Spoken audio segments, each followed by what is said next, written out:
कंपनियां खुल कम रही हैं, बंद ज़्यादा हो रही हैं। आज 700 रुपये से आपने 2000 रुपये कर दिया। 1700 रुपया टंकी का लगा था, उन्होंने सब्सिडी काट के दिया था। अब तो सब्सिडी तो छोड़ दीजिए, अब तो 1200-1100 का सिलेंडर हो गया है। प्रधानमंत्री आवास योजना जिसके नाम से अभी चल रही है वो इंदिरा आवास के नाम से चलती थी। इन्होंने केवल नाम बदलने के अलावा कोई काम नहीं किया है।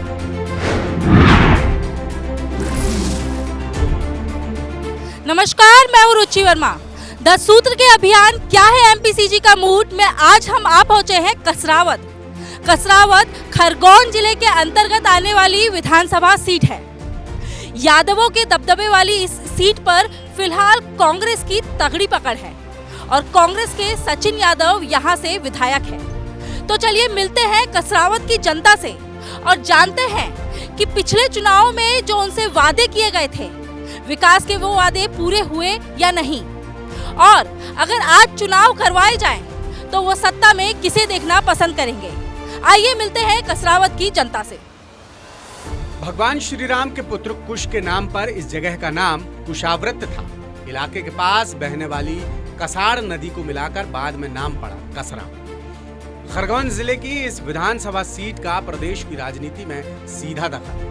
साल 2018 में यहां से जीते सचिन यादव कमलनाथ सरकार में कृषि मंत्री थे। कसरावद विधानसभा को कांग्रेस का गढ़ माना जाता है। पूर्व डिप्टी सीएम दिवंगत कांग्रेस नेता सुभाष यादव का इस पूर्वी निमाड़ में खासा दबदबा रहा है। साल 1993, 1998 और 2003 के विधानसभा चुनाव में कांग्रेस नेता सुभाष यादव यहां से लगातार चुनाव जीते। अपनी ही सरकार और उसके मुखिया तत्कालीन सीएम दिग्विजय सिंह के खिलाफ मोर्चा खोलने वाले सुभाष यादव को प्रदेश में सहकारिता का जनक माना जाता है। पार्टी लाइन से हटकर बयानबाजी करने के परिणाम भी सुभाष यादव को भुगतने पड़े और साल 2008 में बीजेपी के आत्माराम पटेल के हाथों अपने आखिरी चुनाव में बड़ी मार। हालांकि ऐसा कहा जाता है कि सुभाष यादव भितरघात के चलते हारे थे। इससे पहले साल 1977 में अस्तित्व में आई इस सीट से पहले विधायक बने बंकिम जोशी।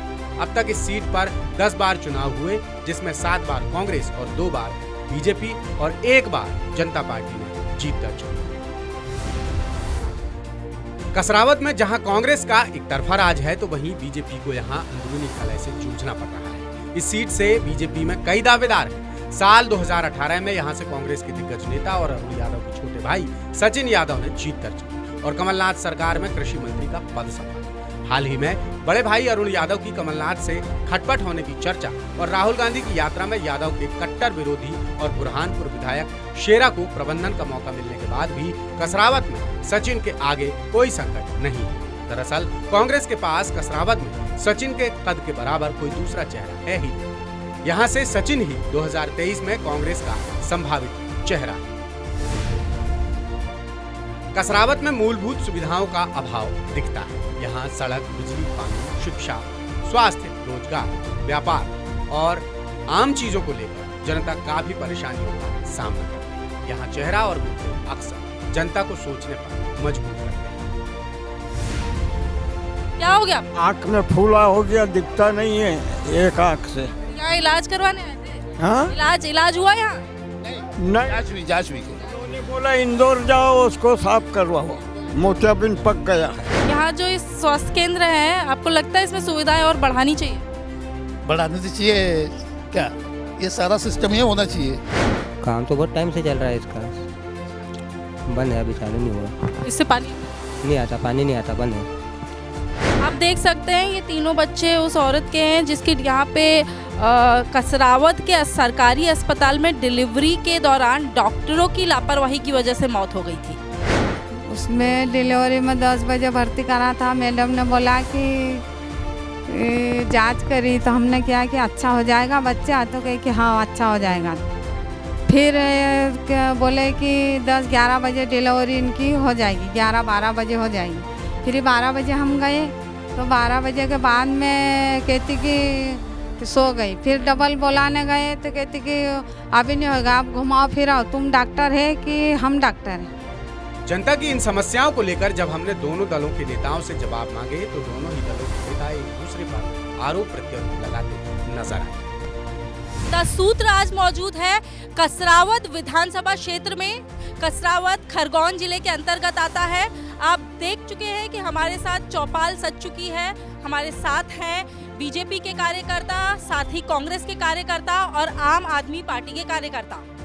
मैं आपको बता दूं कि कसरावद से फिलहाल कांग्रेस की तरफ से सचिन यादव विधायक है। हम सभी से बात करेंगे और जानेंगे कि क्या है कसरावद के मुद्दे और क्या है इस पे पार्टियों के तर्क, और साथ ही जानेंगे कि जनता के मुद्दों को लेकर उनका क्या कहना है, कि यहाँ पर कसरावद की आम जनता के मुद्दे क्या हैं। कसरावद की आम जनता का मुद्दे आज स्कूल, शिक्षा और किसान। आज भी स्कूल, प्राइवेट स्कूल जिस प्रकार से बढ़ रहा है और सरकारी स्कूल की स्थिति खराब है, ये देखते हुए सबसे बड़ा मुद्दा तो स्कूल का है। और स्वास्थ्य में देखिए आप, यहाँ पर एक तहसील स्तर का, यहाँ पर एक सिटी स्कैन भी नहीं मिलेगा और बहुत सी सुविधाएं नहीं मिलेगी। लोग जो है प्राइवेट की तरफ भाग रहे हैं, प्राइवेट अस्पतालों पर विश्वास ज़्यादा कर रहे हैं, सरकारी पर नहीं कर रहे हैं। आप देखिए बहुत दूर दूर पे यहाँ पे अस्पताल मिलेंगे बढ़िया, आपको तहसील में यहाँ मिल रहे हैं। और दिल्ली में हर मोहल्ला में क्लिनिक बना हुआ है और हर मोहल्ला क्लिनिक में लगभग हर सुविधाएं हैं, जांच से लेके सब कुछ है। तो अब रात को किसी का तबीयत खराब हो गया, अचानक कुछ हो गया, तो सारी व्यवस्था आप जब घर पे मिलेंगी आपको, तो क्यों जाएगा कोई बाहर? तो क्यों नहीं चाहेगा कोई? ये बोलते हैं ना कि जब तक आदमी स्वस्थ नहीं रहेगा तो उससे कोई भी चीज़ अच्छा नहीं लगेगा। तो जब स्वास्थ्य की सुविधाएं अच्छी दी जाएंगी तो क्यों नहीं जनता चाहेगी कि जो है कसरावद में मोहल्ला क्लिनिक लाने। कसरावद में आएंगे, पूरे गांव में हम हर गांव में लगभग एक दो गांव के बीच में एक अच्छा क्लिनिक बनाएंगे जहां सारी सुविधाएं हों। और भारतीय जनता पार्टी की सरकार में केवल भ्रष्टाचार का बोलबाला है और भारतीय जनता पार्टी ने जो महंगाई चरम सीमा पर पहुंचाई है, इसको आने वाले समय में जनता जवाब देगी। यहाँ पर लगभग कसरावद विधानसभा में 225 गांव हैं, लेकिन स्वास्थ्य व्यवस्थाएं ऐसी चरमराई हुई है, डॉक्टरों की भारी कमी है। जगह जगह उप स्वास्थ्य केंद्र जरूर खोल दिए गए, लेकिन वहां पर न तो एक एएनएम है न स्टाफ है, केवल बिल्डिंगें खड़ी कर दी गई है। भारतीय जनता पार्टी के जो सांसद महोदय हैं, उनके द्वारा पिछले समय उप स्वास्थ्य केंद्रों का उद्घाटन किया गया, लेकिन आज तक वहाँ स्टाफ की कमी है।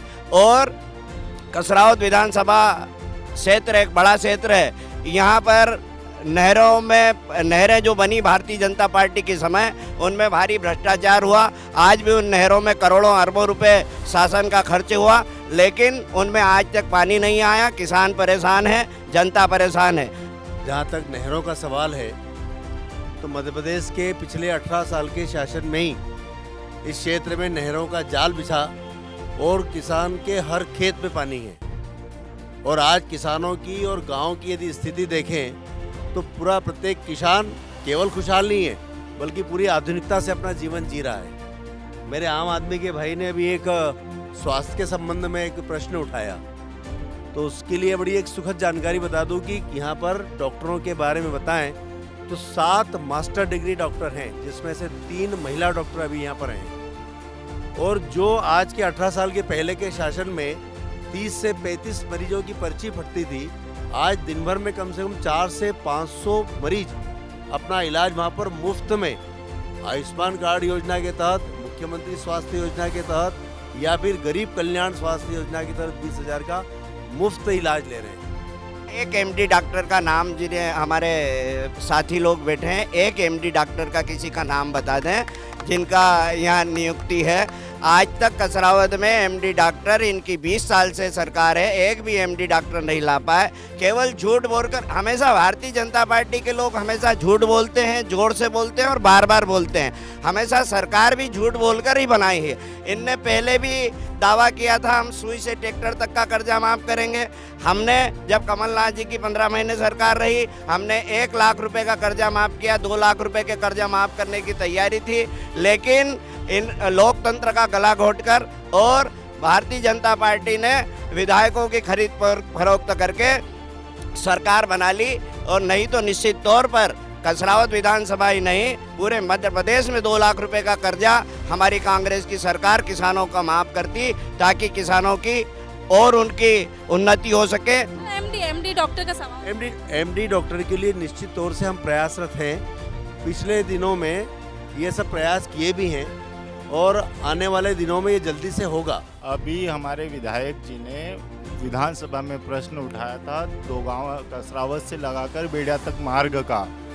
अभी 12 सड़कों के भी प्रश्न लगाए थे, बट उन्होंने क्या करा, भाजपा की सरकार ने अभी दूसरी जगह के रोड पास करे हैं, बस कसरावद विधानसभा के साथ में वो रोड पास नहीं करा है। जितने भी काम होते हैं विधायक जी के, सचिन यादव जी जो प्रश्न लगाते हैं उनको अब बिल्कुल काम नहीं करते हैं। स्वास्थ्य व्यवस्था के बारे में स्वास्थ्य व्यवस्था के बारे में ये है कि जो पहले तो हमारे यहाँ का जो स्वास्थ्य हॉस्पिटल बना वो सुभाष यादव जी की देन है, ठीक है, और उन्हीं के इसमें अच्छे से इलाज भी होता है, बट इनकी जो कार्य प्रणाली है वो पूरी तरीके से ठीक नहीं है, तो लोगों का ट्रांसफर होते रहता है। तो आप क्या कह रहे हैं कि भेदभाव का पॉलिटिक्स भेदभाव करते हैं भाजपा वाले का। हर विधानसभा क्षेत्र में और हर जिले में सीएम राइज स्कूल प्रारंभ किए जा रहे हैं। हमारे यहाँ पर भी उत्कृष्ट स्कूल को सीएम राइज स्कूल में उसका उन्नयन किया गया है और जल्द ही यहाँ पर बढ़िया सीएम राइज स्कूल प्रारंभ होगी, जिसके प्राइवेट स्कूल की तर्ज पर रहेगी। बच्चों को घर से लाना ले जाना, लैब, सारी सुविधाएं जो प्राइवेट स्कूल में है उससे अच्छी सुविधाएं उसमें मिलेगी और अच्छे शिक्षकों की भर्ती वहाँ पर हो गई। अरे शिक्षा एक समान होना चाहिए ना, प्राइवेट को तुमने महत्व दे दिया, सरकारी स्कूल बंद हो रही है। अच्छा, दूसरे गांव, हमारे विधानसभा महेश्वर की बात कर रहा हूँ, स्कूल की बात तो छोड़ो, वहाँ की 28 पंचायत है महेश्वर विधानसभा में, वोटिंग महेश्वर में होती है और काम बड़वाई में होता है, और न इधर उधर काम करता है, न वो उधर उधर का इधर काम करता है। मैं उसकी फोटो मेरे पास अचानक आ गई है, देखो ये आप फोटो में आपको बता सकता हूँ कि क्या विकास होगा। विकास को ढूंढते ढूंढते हम यहाँ तक आ गए, कसरत में आ गए, विकास कहाँ है। शिक्षा को लेकर इतना ही अपन अंदाज़ा लगा सकते हैं कि यहाँ केंद्रीय विद्यालय पिछले 5-7 साल से संचालित हो रहा है और आज तक जो है वो केंद्रीय विद्यालय का भवन नहीं बना है। जब हम शिक्षा की बात कर रहे हैं तो अब केवल 3 साल तक वो इसलिए रुका पड़ा है कि इनके शासन प्रशासन ने उसको ज़मीन अलॉटमेंट नहीं की केंद्रीय विद्यालय को, और इसीलिए 3 साल तक पड़ा रहा। और आज भी जो है उसका भूमि पूजन व्यवस्थित तरीके से जो होना चाहिए था, जो काम की प्रोग्रेस होना था, 4-4 बार टेंडर वो हो गए। इनके भाई भतीजावाद के कारण ये टेंडर निरस्त हुए हैं। और रहा सवाल स्वास्थ्य का, तो स्वास्थ्य के बारे में तो आप कुछ कसरावत की बात ही नहीं कर सकते। जहाँ कह रहे हैं कि हमारे सारे उप स्वास्थ्य केंद्रों में डॉक्टर है, अगर एक भी उप स्वास्थ्य केंद्र में हम फोन लगाएं अभी इस समय में, मगरखेड़ी का उप स्वास्थ्य केंद्र है, वहाँ डॉक्टर की सुविधा नहीं है। आपका पिपलगोन में व्यवस्थित तरीके डॉक्टर नहीं है, खामखेड़ा में डॉक्टर नहीं है, मुल्ठान में डॉक्टर नहीं है, बरसलाई बामकल में जो उप स्वास्थ्य केंद्र है वहाँ पर नहीं है। और रहा सवाल कसरावत का, तो कसरावत में केवल अभी ट्रेनिंग वाले डॉक्टर हैं। महिला चिकित्सक वर्तमान में हैं। पहले यदि कभी ऐसी कोई दुर्घटना हमारी जानकारी में नहीं आई है और किसी की मौत हो जाए ऐसा तो नहीं है, लेकिन यहाँ से जो जिला अस्पताल केंद्र है, यहाँ यदि कोई केस संभलता नहीं है तो निश्चित उसको जिले पर भेजा जाता है। यहाँ इस प्रकार की कोई घटना की जानकारी तो नहीं है। महिला चिकित्सक जो यहाँ पे अपॉइंटेड होता है वो एमपी गवर्नमेंट की तरफ से होता है। यहाँ से माननीय विधायक महोदय ने कई बार प्रयास करे, लिखित में भी CHMO मैडम के साथ भी, भालके मैडम के साथ भी मीटिंग करी गई कई बार, पर उसका यहाँ पे प्रयास करने के बाद भी आगे से जाके वो सेंक्शन लेटर कैंसिल हो जाता है। और रही बात ये विधायक महोदय पे जो बार बार आरोप लगाया जा रहा है कि स्वास्थ्य सेवा में यहाँ पे विधायक महोदय की तरफ से प्रयास नहीं किए गए, तो मैं याद दिलाना चाहूँगा मेरे सभी साथियों को कि यहाँ स्वास्थ्य सेवा में पूरे खरगोन जिले में एकमात्र पूरे खरगोन जिले का ऑक्सीजन प्लांटेशन जब कोविड जैसी महामारी में कसरावद में सबसे पहले विधायक महोदय ने अपने प्रयासों से 1 करोड़ रुपए खर्च करके यहाँ पे वो सारी व्यवस्था लगाई। किसान लोग बसते हैं, इन भारतीय जनता पार्टी के नेताओं से ये पूछा जाए कि क्या आज किसान की खेती में जो खाद की आवश्यकता लग रही है, क्या इनके सोसाइटियों में खाद है, क्या इनके जो दुकानों पर जिनने लाइसेंस दे रखे हैं उन पर खाद है। ये केवल बातें करते हैं और अपने सारे कुकर्म छुपाने के लिए ये सारी बातें कर रहे हैं। जनता आने वाली 23 में जो है इनका सुपड़ा साफ कर देगी और इस मध्य प्रदेश में माननीय केजरीवाल जी के नेतृत्व में आम आदमी की पार्टी बनेगी। गेहूं और चने का रकबा बढ़ा है और वो रकबा बढ़ने के कारण मांग भी बढ़ी है, तो जो उम्मीद थी उससे ज़्यादा मांग हो गई है। मांग की पूर्ति करने के लिए भी अतिरिक्त रेक बुलवाई गई है और जल्दी खाद की मांग को पूरी की जाएगी। किसान कोई भी परेशान नहीं है, कोऑपरेटिव सोसाइटियों में पर्याप्त मात्रा में खाद है, लेकिन किसान क्या कर रहा है कि 1 हेक्टेयर में उसको जो खाद लग रहा है वो शासन ने पर्याप्त मात्रा में व्यवस्था करके रखी है। अगर प्राइमरी स्टेज पे किसान अगर यदि अपने खेत में जुताई कर रहा है और उसको 2 बोरी खाद की आवश्यकता है तो उसको 4 बोरी खाद मिल रहा है। लेकिन हो क्या रहा है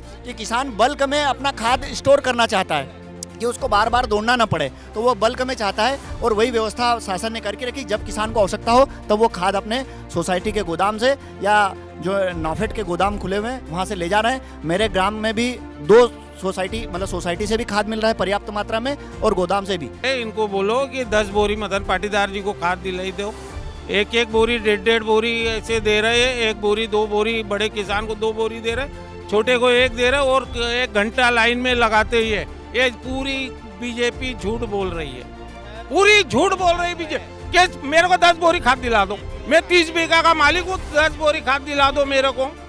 झूठ बोल रही, पूरी झूठ बोल रही बीजेपी, पूरी झूठ बोल रही।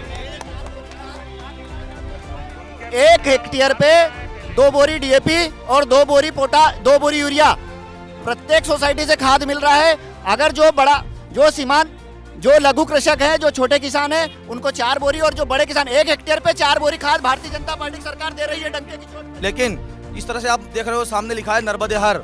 माननीय विधायक जी के माध्यम से पूरे कसरावद विधानसभा के अंदर नहरों का जाल बिछाया गया है और दाढ़ी रखने से कोई रविन्द्रनाथ टैगोर नहीं होता, दाढ़ी रखने से कोई रविन्द्रनाथ टैगोर नहीं होता। और माननीय सचिन यादव जी, उनके पिताजी इस क्षेत्र के लिए अपना बलिदान दिए हैं। उन्होंने क्षेत्र के विकास के लिए, गरीबों के लिए, किसानों के लिए, मजदूरों के लिए हमेशा काम किया है, करते रहेंगे। और अभी आज चुनाव करवा लो, सचिन यादव जी चुनाव जीतेंगे और डंके की चोट पर जीतेंगे। कि यहाँ पर जितने लाइसेंसधारी हैं वो भारतीय जनता पार्टी और कांग्रेस के संरक्षण में अपना व्यापार कर रहे हैं। मंडी में जितने लाइसेंस हैं उन व्यापारियों ने मंडी में खरीदना चाहिए। पिछले 5-7 सालों से यहाँ पर मंडी बंद होने के कारण यहाँ के व्यापारियों की स्थिति खराब है। यहाँ के किसान को उचित दाम नहीं मिल रहा है।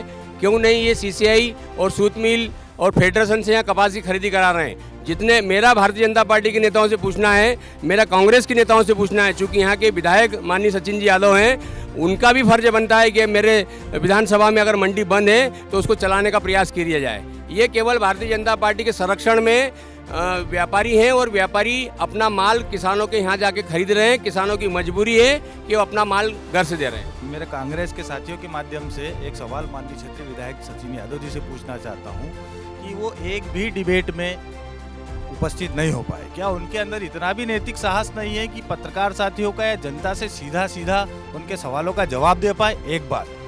दूसरी, ये माननीय सांसद जी कहाँ हैं, माननीय सांसद जी कहाँ हैं? मैं आपसे एक प्रश्न आपके माध्यम से पूछना चाहता हूँ कि कमलनाथ जी की सरकार में सचिन यादव जी कृषि मंत्री रहे, कोई सिंगल एक उपलब्धि मेरे कांग्रेस के साथी बता दे।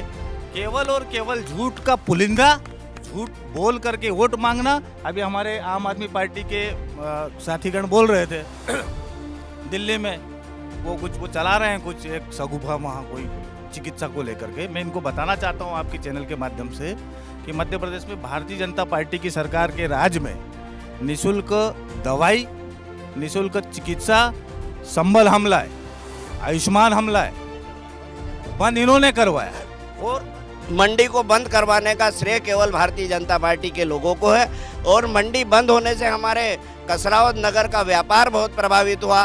कसरावद नगर में जो एक मंडी का पैसा आता था, जिससे हमारा चाहे चाय वाला हो, चाहे किराना वाला हो, चाहे बर्तन दुकान वाला हो, उन सब का व्यापार प्रभावित हुआ।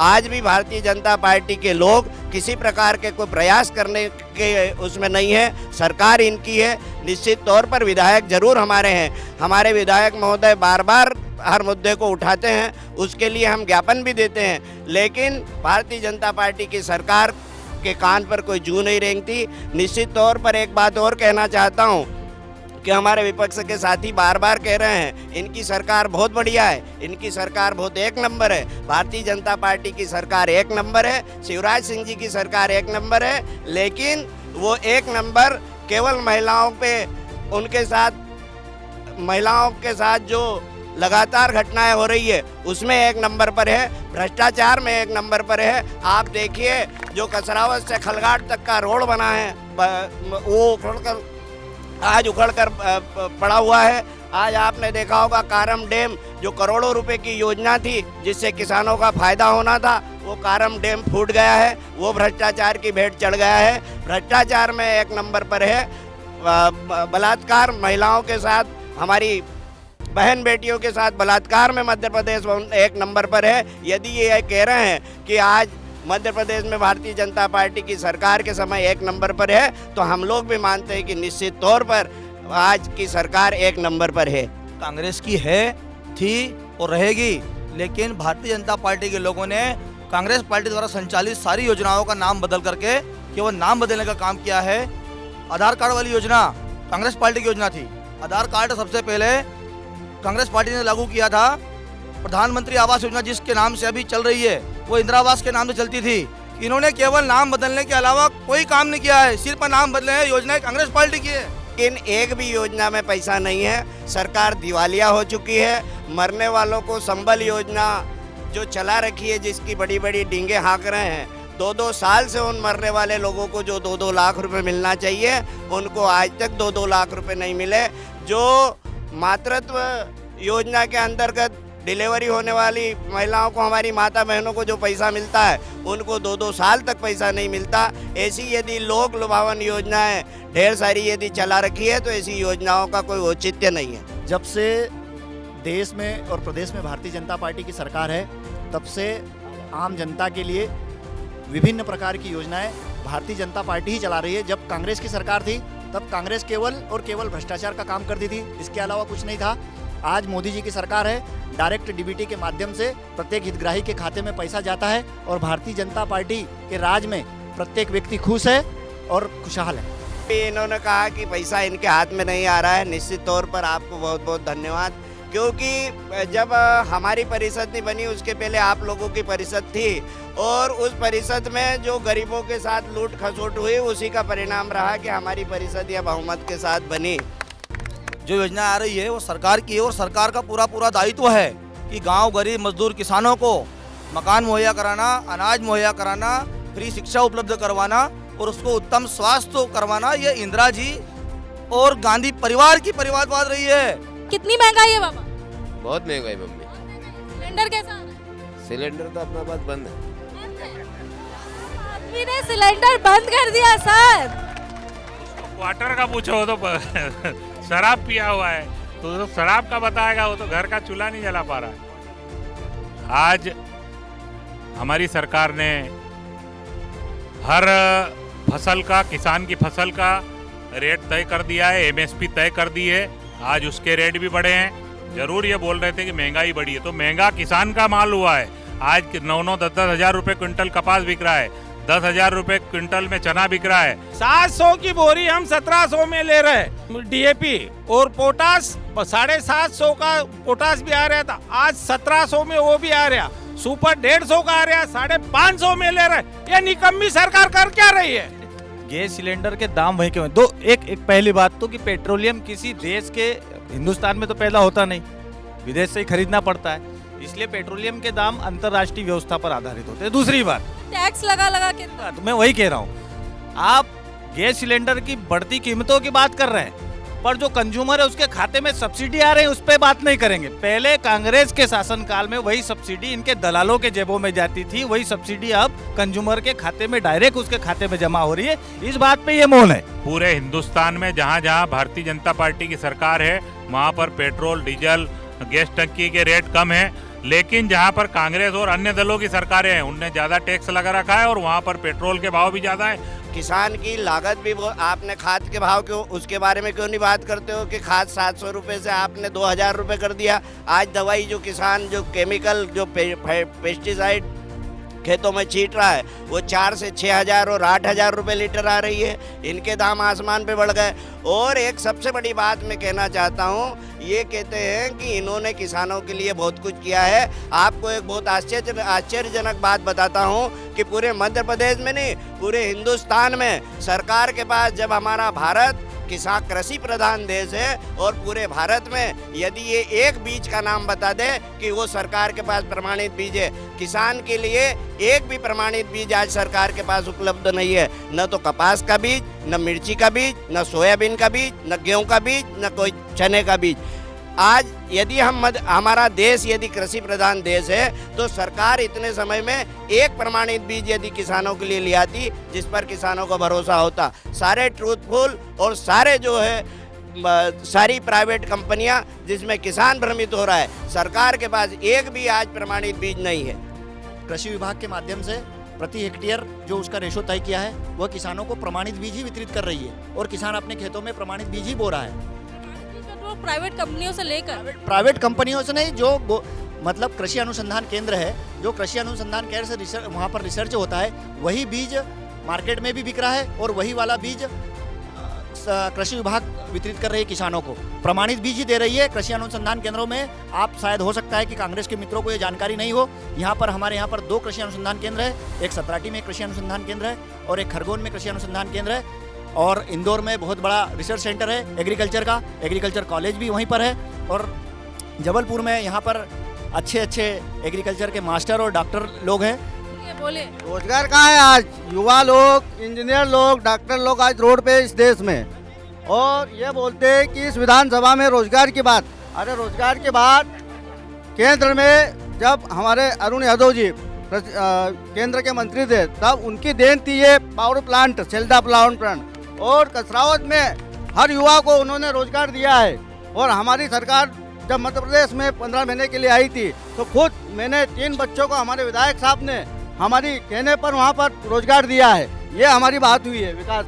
उद्योग वास्तव में भारतीय जनता पार्टी की जो नीतियां हैं, जो भ्रष्टाचार, जो इंस्पेक्टरवाद है, उसके कारण उद्योग बंद हो रहे हैं। ये जो लूट खसोट की कहानी है उसी के कारण आज उद्योगपति भी परेशान है, किसान भी परेशान है। और अभी जो कह रहे थे भैया कि 1 लाख नौकरियां और कितनी नौकरियां, लेकिन वो भी सब भ्रष्टाचार की भेंट चढ़ने वाली। जैसे व्यापम आपने देखा, जैसे पुलिस भर्ती में करोड़ों रुपए, लाखों रुपए की वसूली हुई, उसी की फिर तैयारी है क्योंकि 2023 में चुनाव है, उसी की लूट खसोट के लिए ये फिर नियुक्तियां व्यापम के माध्यम से करने की कोशिश की जा रही। तो जो भर्तियां सीधे पैसे लेके कांग्रेस के शासन में की जाती थी, आजकल ऑनलाइन मेरिट के आधार पर आप खुद कभी भी अपने आप को क्लेम कर सकते कि 1% भी यदि कम हुआ तो विद्यार्थी वो क्लेम करता है कि मेरा चांस क्यों नहीं आया।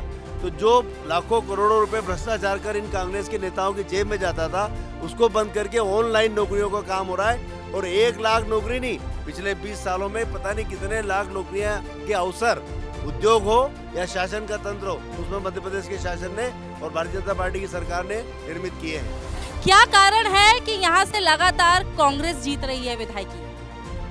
लगातार नहीं जीत रही है, पिछले 2 बार से किसी नीति के तहत वो जीत जाती है।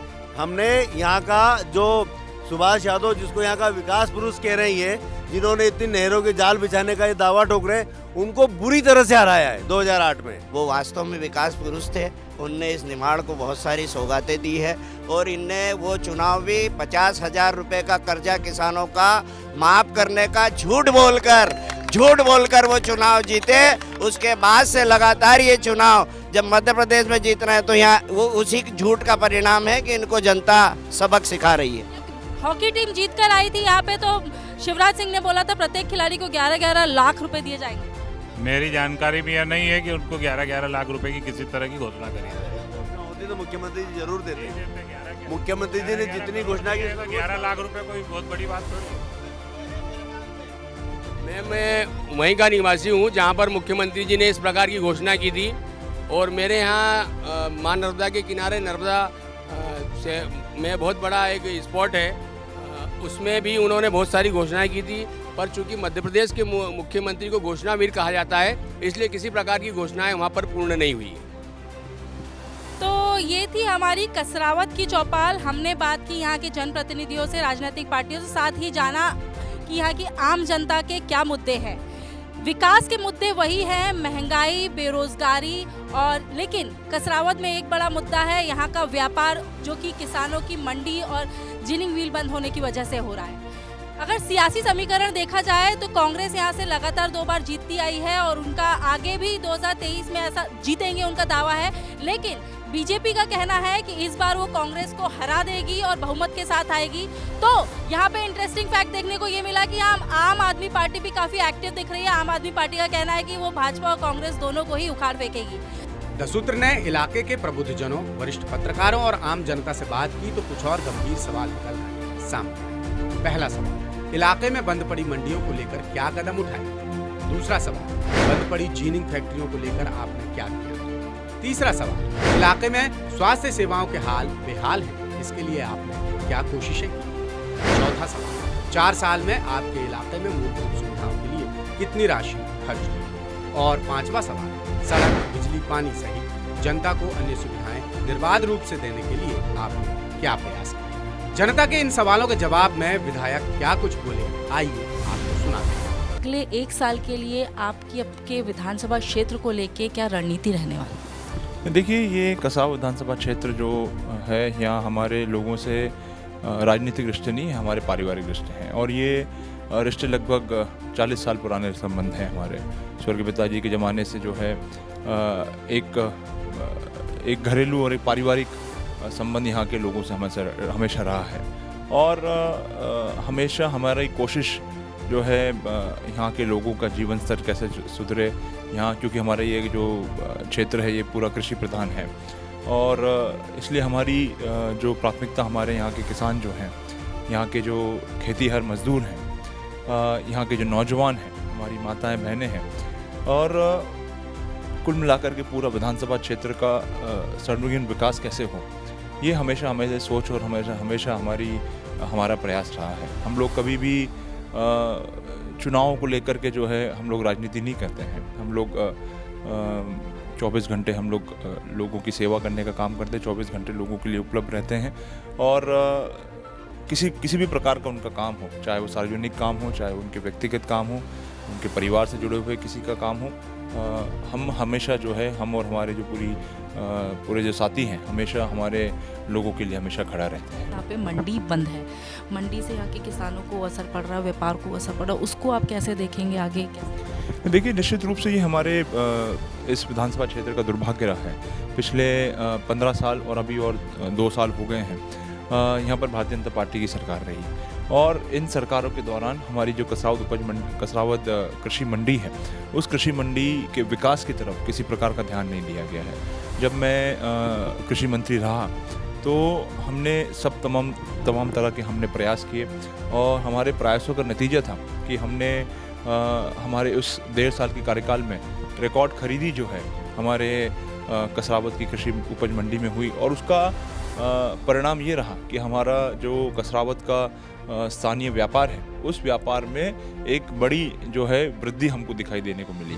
लेकिन अफसोस, सरकार हमें चली गई, और सरकार जाने के बाद जिस प्रकार से पिछले 15 सालों में 2018 के पूर्व जो है जो हालात थे, आज फिर वही हालात जो है पैदा हो गए हैं। और इसका खामियाजा ना सिर्फ हमारे यहाँ के जो किसान साथी हैं उनको उठाना पड़ रहा है, बल्कि हमारे जो कसावत की अर्थव्यवस्था है, उस अर्थव्यवस्था को भी इसका खामियाजा उठाना पड़ रहा है। बोलेंगे कि भेदभाव की राजनीति हो जा रही है? निश्चित रूप से भारतीय जनता पार्टी तो अपने भेदभाव के लिए जानी जाती है। आप देखिए कि भारतीय जनता पार्टी के जो नेता हैं और आदरणीय हमारे जो प्रदेश के मुखिया हैं, वो विकास कार्यों के लिए सिर्फ भारतीय जनता पार्टी के एमएलए को बुलाते हैं, उनसे चर्चा करते हैं।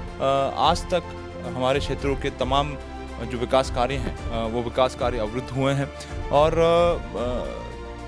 लेकिन आज दिनांक तक जो है सरकार की तरफ से माननीय हमारे जो मुखिया हैं उनकी तरफ से हमारे क्षेत्र के विकास और कल्याण के लिए किसी प्रकार का कोई भी चर्चा या कोई भी किसी प्रकार की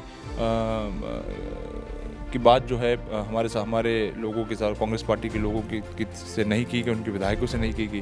तो ये अपने आप में जो है भारतीय जनता पार्टी का जो भेदभावपूर्ण रवैया है, वो भेदभावपूर्ण रवैया हमको सामने दिखाई देता है। और मेरी विधानसभा तो उसका जीता जागता उदाहरण है। मैं जब कृषि मंत्री था तो मैंने मेरे विधानसभा क्षेत्र के लिए कृषि मंडी से की नदी से हमने लगभग 50 करोड़ की सड़कें मंजूर हमने कराई थी। 12 सड़कें हमने मंजूर कराई थी। उसकी पूरी तैयारी हो गई थी, उसका टेंडर हो गया था, एजेंसी जारी हो गई थी। चूँकि क्रियान्वयन एजेंसी PWD थी, PWD के जो जिले का जो खाता है उसमें लगभग 22 करोड़ रुपए जो है ट्रांसफ़र भी हो गए थे। काम शुरू होने वाला था, सिर्फ एक दस्तखत रह गया। उस दस्तखत के कारण वो काम शुरू नहीं हो पाया, सरकार चली गई। और सरकार जाने के आज भारतीय जनता पार्टी की सरकार को पुनः आते हुए जो है लगभग 2 साल से ऊपर होने में आ रहे हैं। लेकिन तमाम हमारे कोशिशों के बाद, प्रयासों के बाद हमने विधानसभा में लगातार हमने इस मुद्दे को, विषय को उठाया। लेकिन आज दिनांक तक जो है इस दिशा में किसी प्रकार का प्रयास नहीं किया गया। और दुर्भाग्य है कि हमारे जो जिले के जो प्रभारी हैं वो प्रभारी कृषि मंत्री हैं। और मैंने तो यहाँ तक इनके भारतीय जनता पार्टी के लोगों से, उनके कार्यकर्ताओं के मुंह से, हमारे लोगों ने, किसानों ने सुना है कि ये विकास कार्य इसलिए नहीं आगे बढ़ पाएंगे क्योंकि सचिन यादव ने इसको स्वीकृत करे हैं। तो ये इनकी जो मनोस्थिति है, इनकी जो विचार हैं, इन विचारों को ये प्रकट करता है। यहाँ पर जो सामुदायिक स्वास्थ्य केंद्र है उसको भी हमने 100 बिस्तर करने के लिए हमने हमारे सरकार के दौरान प्रस्ताव हमने तैयार किया था। हमारा जो बजट जिससे पहले हमारी सरकार चली गई, उस बजट में हम इसके लिए प्रावधान हम लोग करने जा रहे थे, उसको आज दिनांक तक स्वीकृत नहीं किया हमने। यहाँ पर चूँकि खरगोन बड़वानी जो क्षेत्र है, इस खरगोन बड़वानी क्षेत्र में एक भी महाविद्यालय नहीं, कृषि विद्यालय नहीं है। हम यहाँ पर एक कृषि विद्यालय जो है स्थापित हम लोग करने जा रहे थे, 17टी हम लोग करने जा रहे थे। उसकी भी पूरी तैयारी जो है लगभग हो चुकी थी, लेकिन वो भी आज दिनांक तक जो है स्वीकृति नहीं हो पाई उसकी। कसरावद में हमने एक प्रशिक्षण केंद्र जो है हमने कृषि विभाग के माध्यम से जो है चालू करने का काम किया था। उसमें भी हमने उसका भूमि पूजन हम लोगों ने करा था, उसकी एजेंसी फाइनल हो गई थी, उसका बजट का वो सारा काम जो प्रक्रिया थी वो हो गई थी। लेकिन सरकार जाने के बाद ये तमाम कार्य जो हैं बंद हो गए हैं। सरकार अपने आप को किसान हितैषी कहती है, और सरकार में आने के बाद सबसे बड़ी जो किसानों की योजना थी, ऋण माफ़ी योजना, उस ऋण माफ़ी योजना को बंद कर दिया गया। पहले तो लगातार सरकार नकारती रही कि ऋण माफ़ी नहीं हुई। जब हमारे एक माननीय सदस्य ने जो विधानसभा में प्रश्न लगाया और उस प्रश्न में लिखित में उत्तर आया, ऑफिशियल उत्तर आया कि हाँ ऋण माफ़ी हुई है, और जो है उसके बाद इतने लोगों को जो है इसका ऋण माफ़ी का फ़ायदा मिला। लेकिन उसके बावजूद भी सरकार ने आज दिनांक तक जो हमारी ऋण माफ़ी योजना थी, वो ऋण माफ़ी की योजना उन्होंने शुरू नहीं कर पाई। मेरी विधानसभा क्षेत्र की हम बात करें तो आज तक इतिहास में सबसे ज़्यादा मुआवजा राशि जो है हमने देने का काम हमने करा था, और वो सिर्फ एक किश्त थी, अभी 3 किश्तें और देना बाकी थी।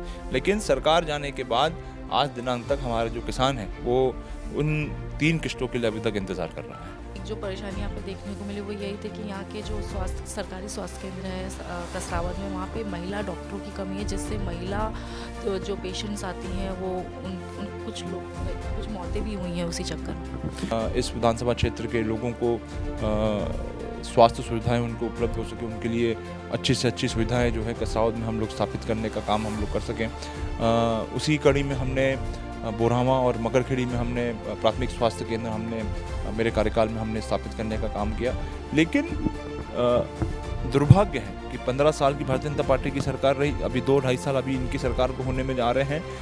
आज दिनांक तक हमारे जो स्वास्थ्य विभाग के जो कर्मचारी हैं, चाहे डॉक्टर्स हों, चाहे वो स्टाफ नर्स हों, चाहे अन्य जो स्टाफ होता है, वो स्टाफ की व्यवस्था नहीं हो पाई है। मैं समझता हूँ कि आज जो ये भारी डॉक्टरों की जो कमी हमको देखने को मिल रही है, इसके अगर हम तह में जाएं तो कहीं ना कहीं जो भारतीय जनता पार्टी के शासनकाल में जो व्यापम घोटाला हुआ था, उस व्यापम घोटाले में जिस प्रकार से जो नौजवान थे हमारे, जो नौजवान डॉक्टर बनने की इच्छा रखते थे, डॉक्टर बनना चाहते थे, लेकिन इस व्यापम घोटाले के कारण उनके जो सपने थे वो सपने चकनाचूर हुए। नल जल योजना शुरू की गई है सरकार द्वारा, उसके बारे में आपका क्या कहना है? हम स्वच्छ पेयजल पहुंचाने का काम हम लोग करेंगे, और उसी तारतम्य में हमने पूरे कसरावद विधानसभा क्षेत्र की हम अगर बात करें तो कसरावद विधानसभा क्षेत्र में हमने नल जल योजनाएं जो हैं बड़े पैमाने पे हमने स्वीकृत कराने का काम करा था। और एक बहुत ही महती योजना जिसकी पूरी तैयारी जो है हमने हमारी सरकार के दौरान हमने करी थी, जिसका नाम हमने निमरानी सामूहिक नल जल योजना हमने रखा था। उस नल जल योजना के माध्यम से हम लोग माँ नर्मदा का जो स्वच्छ जल है, जिस प्रकार से स्वर्गीय पिताजी ने किसानों के खेतों में माँ नर्मदा का पानी पहुंचाने का काम किया था, उसी प्रकार से हमने माँ नर्मदा के जल को लगभग 130 गाँवों के घरों में पहुंचाने की योजना हमने बनाई थी। और हमारे शासनकाल में हमने उसकी टेंडर प्रक्रिया भी हो गई थी, बजट अलॉटमेंट भी हो गया था, लेकिन सरकार जो है चली गई और उस कारण से वो हमारी योजना अधर में लटक गई। हमारे साथ थे कसरावद के विधायक कांग्रेस से सचिन यादव। इन्होंने हमें बताया कि यहाँ की जनता के जो मुद्दे हैं उसके बारे में उनके क्या विचार हैं, और वो पूरी तरह से होपफुल हैं कि अगले चुनाव में 2023 के मिशन में कांग्रेस एक बार कसरावत से और होपफुली राज्य सरकार में भी सरकार बनाएगी। द सूत्र के लिए मैं रुचि वर्मा, कैमरा पर्सन अनिल के साथ कसरावत से। द सूत्र की खबरों को देखने के लिए प्ले स्टोर और एप्पल स्टोर से डाउनलोड करें हमारा ऐप द सूत्र। आप हमारी खबरें thesutra.com पर भी देख सकते हैं। Social media platforms Twitter, Facebook और इंस्टाग्राम पर भी हमें फॉलो कर सकते हैं। साथ ही यूट्यूब पर भी हमें सब्सक्राइब करें। यदि आपकी नहीं हो रही कोई सुनवाई और आपके पास है कोई खबर, तो हमारे व्हाट्सएप नंबर 700000244141 पर भेजिए और बनिए हमारे सूत्र।